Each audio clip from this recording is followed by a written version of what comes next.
To the wonderful people of Cork City. What the hell is that down there? Now let me just say from the absolute get-go, I love Cork, and especially Cork people.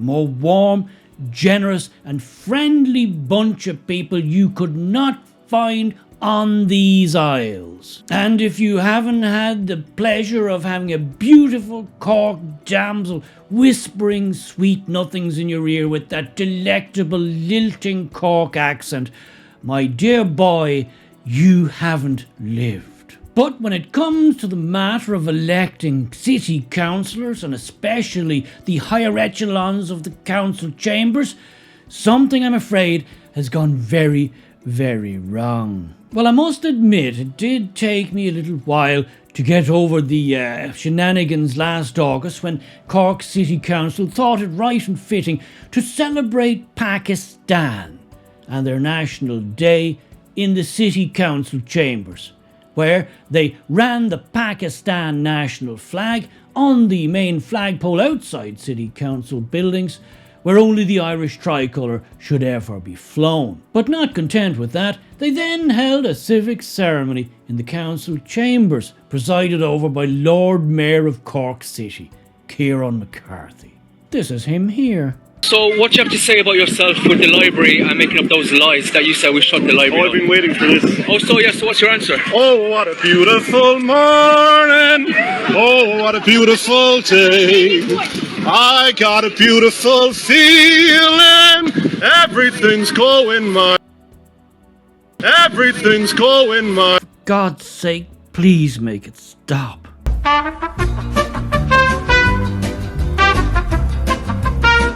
Yes, that's the lad there. What a charmer. Duly elected Lord Mayor of Cork City.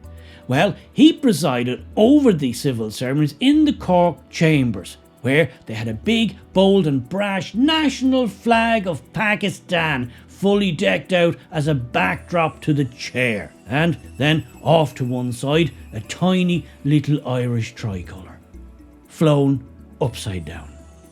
Stay classy, Cork. Yes, Cork City, you elect these people. Pakistan. Many of you will know Pakistan as a semi-failed state in the Indian subcontinent, where Christians and Hindus are routinely berated, routinely humiliated, routinely subjected to all kinds of mistreatment and beatings, etc., even ending in many cases with death for simple things like blasphemy against the Prophet or against the religion of Islam. Christian churches are regularly sacked and ransacked. Christian graves are regularly defiled, as with Hindu temples and graves. Yes, that Pakistan, that's the one. Cork City Council couldn't do enough to celebrate the wonders of Pakistan. Well, as it turns out, Lord Mayors in Cork only served 12 months in office, which was no bad thing when Kieran McCarthy, the singing mayor,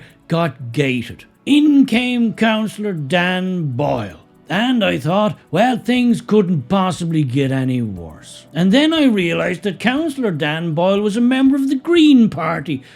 Let's just say I was immediately filled with foreboding. Well, as it turned out, I didn't have to wait very long before coming across this.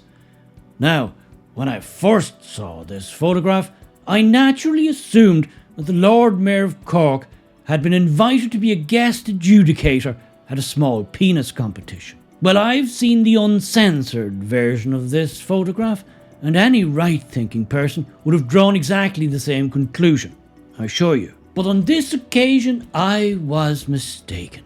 Silly me. As it turned out, this was a group of people who liked to get together on occasion annually or possibly more and cycle around Cork City, its streets, highways and byways, completely in the buff, naked as a jaybird, in the nude, or as Ian Jury might say, in the nuddy. They like to strip off starkers, cover themselves in creative multicoloured paint and cycle around the streets in front of young and old alike. Now, I can remember a time when cavorting around the streets of your locale like some kind of modern day Lady Godiva was the surest way to find yourself in the back of a squad car, being taken off to the less than salubrious confines of the cell in the local Garda station. On a side note, I did happen to know one particular chap who had a rather embarrassing incident of a very similar hue,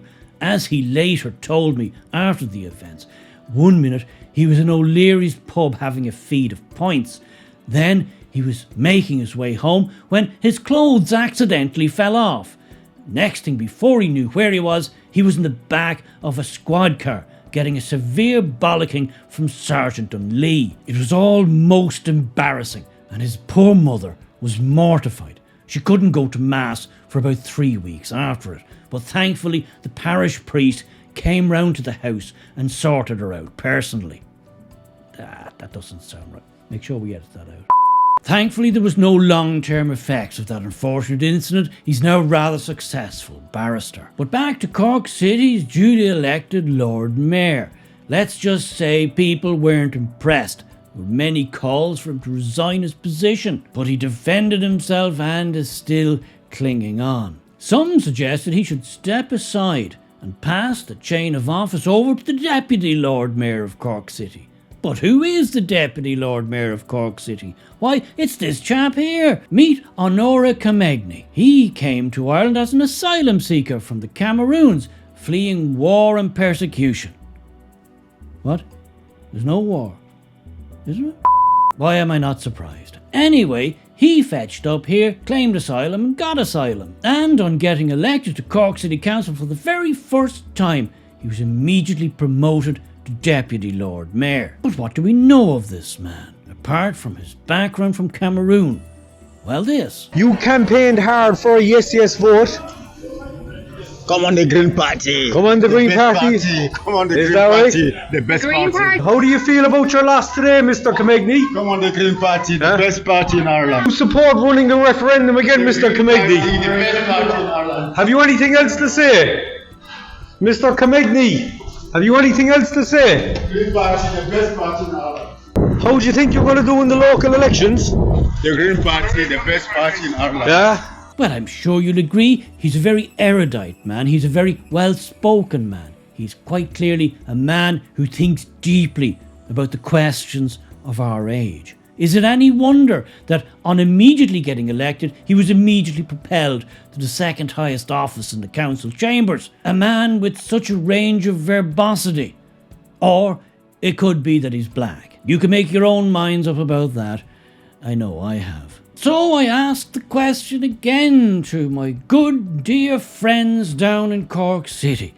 How is it that fruitcakes like these are getting elected to the highest offices of the city? Who's voting for these people? Is there perhaps some secretive municipal charter unknown to the rest of us in the land that stipulates that on election day all of the sane, competent, sensible people are confined to their homes, whilst all of the inmates of the local lunatics asylum are brought to the voting booths to cast votes? If that were indeed the case, I could fully understand how you could end up with Pavarotti's illegitimate half-brother for Lord Mayor, or perhaps a Deputy Lord Mayor who seems to have about the vocal verbosity of my granny's parrot, or indeed a Lord Mayor who seems to have a small penis fetish and enjoy hanging around with cycling geriatric perverts. It would all make perfect sense. But if no such charter exists, then I ask again, people, good people of Cork,